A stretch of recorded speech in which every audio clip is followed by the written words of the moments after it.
Minus করতে হবে। দাঁড়াও, এই যে cos 2 theta 1 minus 2 sine square theta plus 5/2 1 minus 2 sine square theta minus 5/2 minus 2। এই যে এখন প্লাস 2 মাইনাস আবার কাটাও যাবে, এখানেও তাই 1 minus 2 sine square theta plus 5/2 1 minus 2 sine square theta minus 5/2 minus 2। তাহলে কি হবে প্লাস 1 মাইনাস 2 কাটা, প্লাস 1 মাইনাস 2 কাটা। আচ্ছা, তাহলে কাজটা সহজ হয়ে গেল এখন।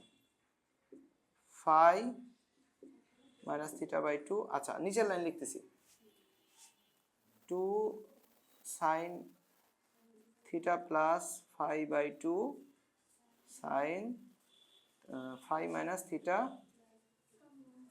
বাই 2। আচ্ছা, এখানে প্লাস এই উপরে উপরে মাইনাস কমন যায় তাই না, মাইনাস 2 কমন যায়, হাফের সাথে মাইনাস 2 কাটা, তাহলে minus sine square theta plus 5/2